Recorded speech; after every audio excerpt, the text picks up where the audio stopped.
Buenos días, buenas tardes, buenas noches, según sea el momento en que nos está sintonizando. Les saluda a su amigo y hermano Gabriel López Muñoz. En esta ocasión para llevar a cabo nuestra lección 22, Caminando en la Nueva Vida. Esta es la última lección de nuestro curso bíblico introductorio. Para esta lección se recomienda leer Gálatas 6 y Hebreos 12. Muy bien, ya que leyeron estos capítulos, entonces empezamos.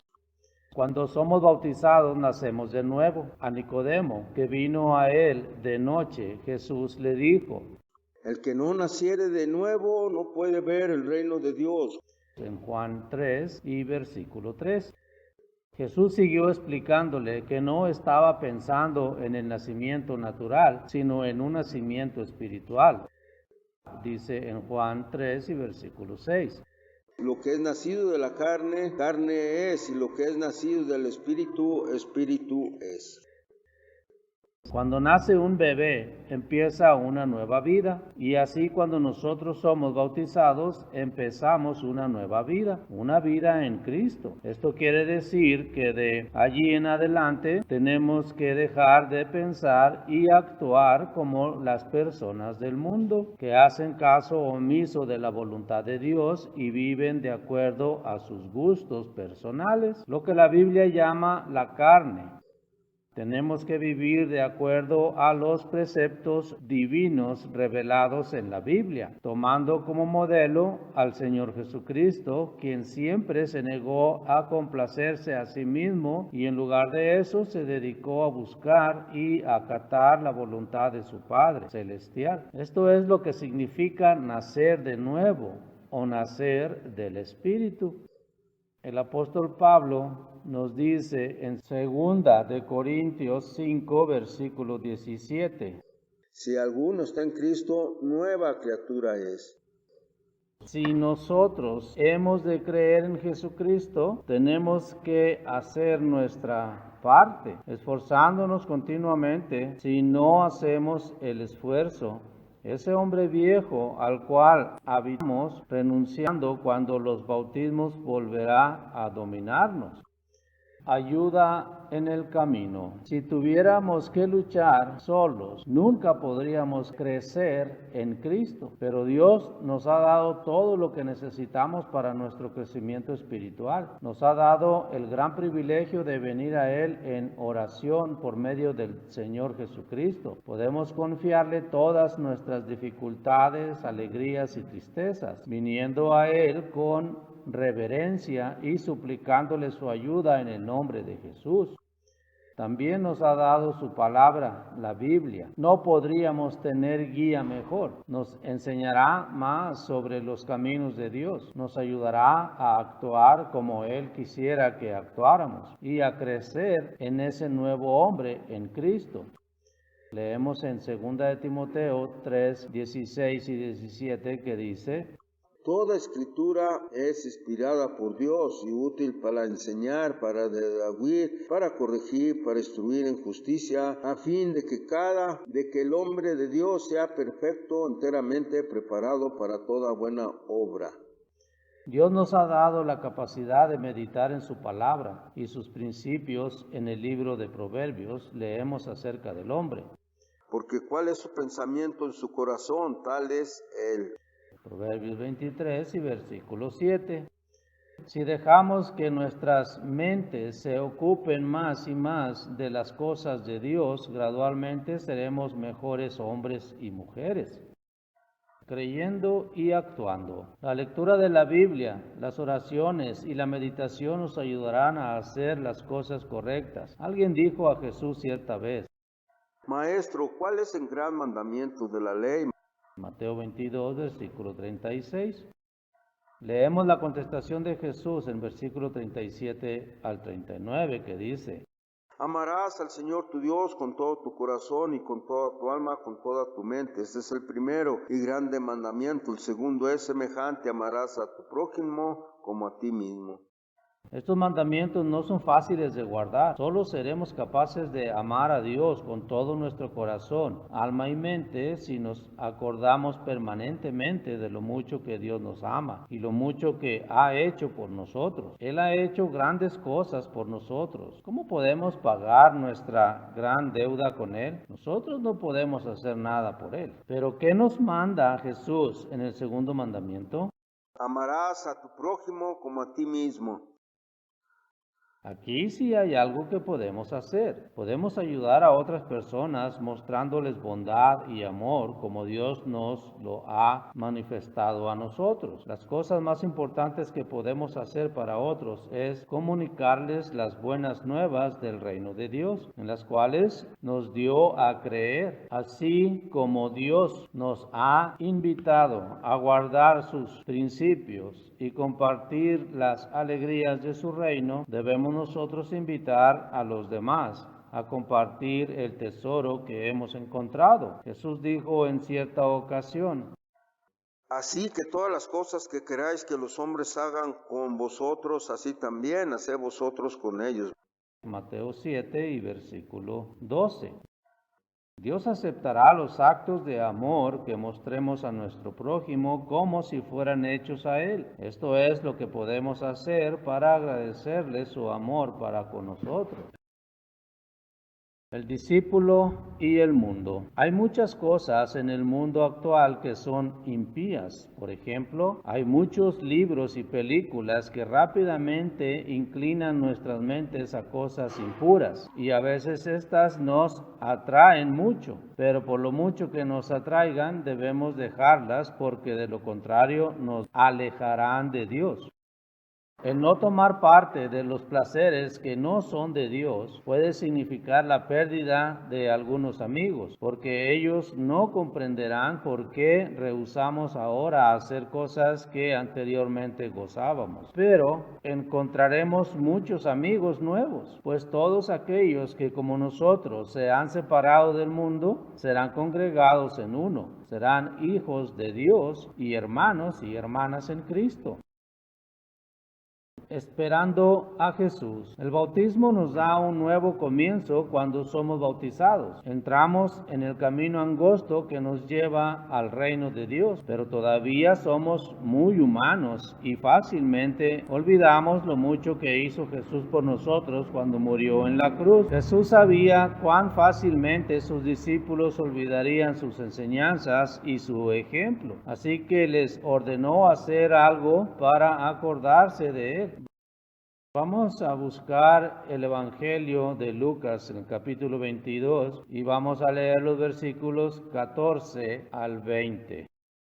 Cuando era la hora, se sentó a la mesa y con él los apóstoles y les dijo: cuánto he deseado comer con ustedes esta Pascua antes que padezca, porque les digo que no comeré más hasta que se cumpla en el reino de Dios. Y habiendo tomado la copa, dio gracias y dijo: tomad esto, repartidlo entre ustedes, porque les digo que no beberé más del fruto de la vid hasta que el reino de Dios venga. Y tomó el pan y dio gracias y lo partió y les dio diciendo: esto es mi cuerpo que por ustedes es dado. Hagan esto en memoria de mí. De igual manera, después que hubo cenado, tomó la copa diciendo: esta copa es el nuevo pacto en mi sangre, que por ustedes se derrama.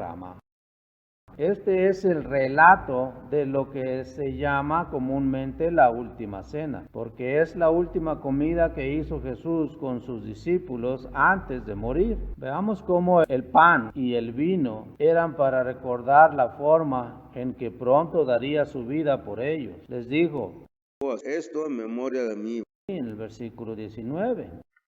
Ahora vamos a leer 1 Corintios 11, versículos 23 al 28. Porque yo recibí del Señor lo que también les he enseñado, que el Señor Jesús, la noche que fue entregado, tomó pan, y habiendo dado gracias, lo partió y dijo: tomad, comed, esto es mi cuerpo que por vosotros es partido. Haced esto en memoria de mí. Asimismo tomó también la copa después de haber cenado, diciendo: esta copa es el nuevo pacto en mi sangre. Haced esto todas las veces que la bebiereis en memoria de mí. Así pues, todas todas las veces que comieres este pan y bebieras esta copa, la muerte del Señor anunciáis hasta que Él venga. De manera que cualquiera que comiere este pan y bebiere esta copa del Señor indignamente, será culpado del cuerpo y de la sangre del Señor. Por tanto, pruébese cada uno a sí mismo y coma así del pan y beba de la copa.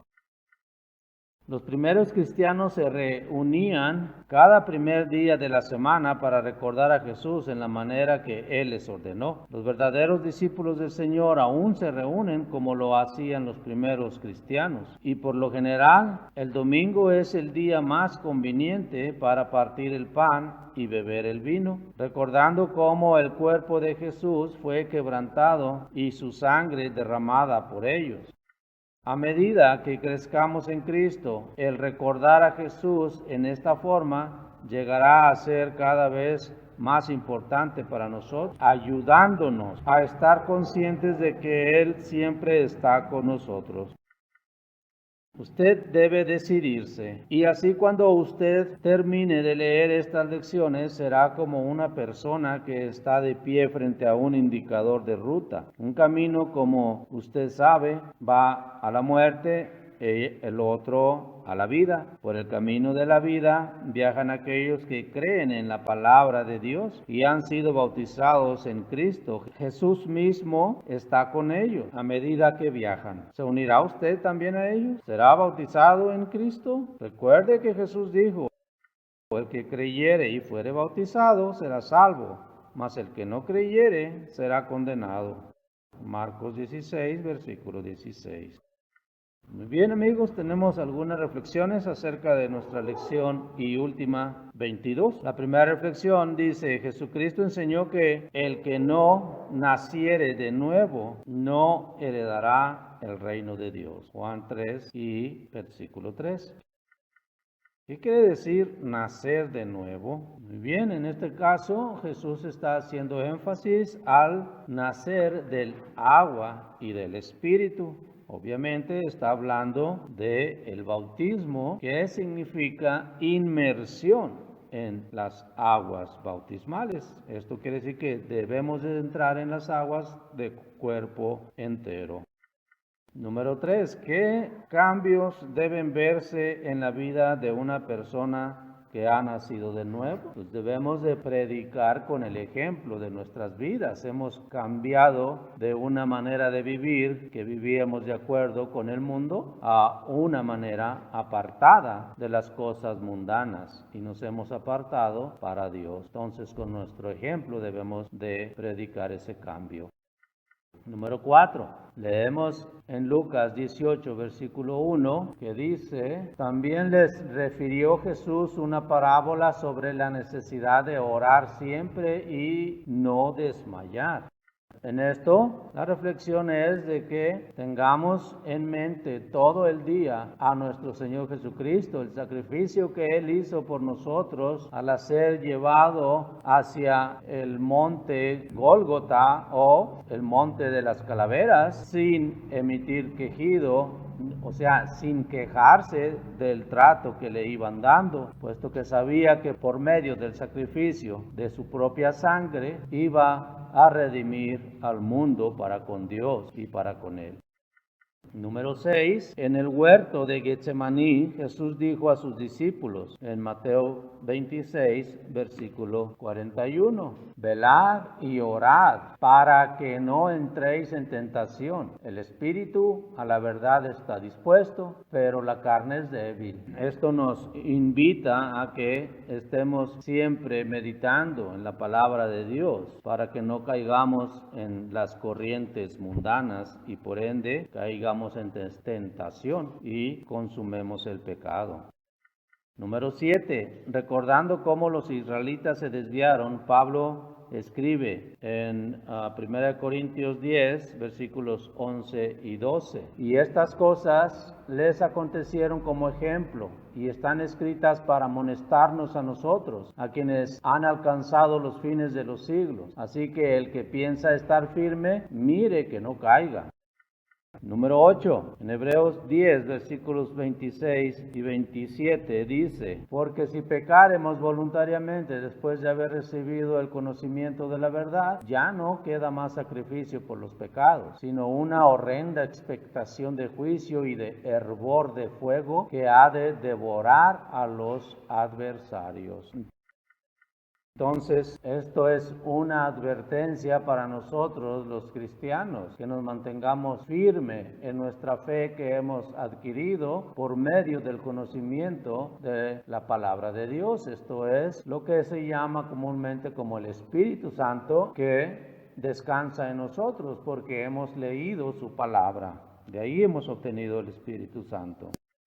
Número 10. El cristiano tiene que recordar que debe apartarse de las tentaciones de este mundo. Vamos ahora a Efesios 5 y versículo 5. Porque sabéis esto, que ningún fornicario o inmundo o avaro, que es idolatría, tiene herencia en el reino de Cristo y de Dios. Mucho cuidado entonces con ser avaricientos. Hay que ser dadivosos. Muy bien, en número 11, en 1 Corintios 6, versículos 9 y 10, dice, ¿no sabéis que los injustos no heredarán el reino de Dios? No erréis, ni los fornicarios, ni los idólatras, ni los adúlteros, ni los afeminados, ni los que se echan con varones, ni los ladrones, ni los avaros, ni los borrachos, ni los maldicientes, ni los estafadores heredarán el reino de Dios. Número 12. El apóstol Juan escribe en 1 de Juan 2, versículos 15 al 17. No améis al mundo ni las cosas que están en el mundo. Si alguno ama al mundo, el amor del Padre no está en él. Porque todo lo que hay en el mundo, los deseos de la carne, los deseos de los ojos y la vanagloria de la vida, no proviene del Padre, sino del mundo. Y el mundo pasa y sus deseos, pero el que hace la voluntad de Dios permanece para siempre. Y reflexión número 13. Nuestro hablar debe ser libre de vulgaridades y maldiciones. Vamos ahora a Efesios 4 y versículo 29. Ninguna palabra corrompida salga de vuestra boca, sino la que sea buena para la necesaria edificación, a fin de dar gracia a los oyentes. Muy bien, amigos, esto ha sido nuestra última lección de nuestro estudio curso bíblico introductorio. Ya saben, como siempre, si tienen alguna duda, alguna pregunta, inclusive algún comentario bíblico, no duden en llamarnos. Estamos listos para atenderlos en el número de teléfono 33 10 19 38 38. Si gusta hacerlo vía electrónica, estamos en Estudios Bíblicos México @gmail.com o en www.labiblia.com, y estaremos para atender todas sus dudas y preguntas que les surjan con mucho gusto. Se despide de ustedes, no sin antes desearles que Dios les bendiga mucho en el estudio de su palabra, su amigo y hermano Gabriel López Muñoz. Hasta la próxima.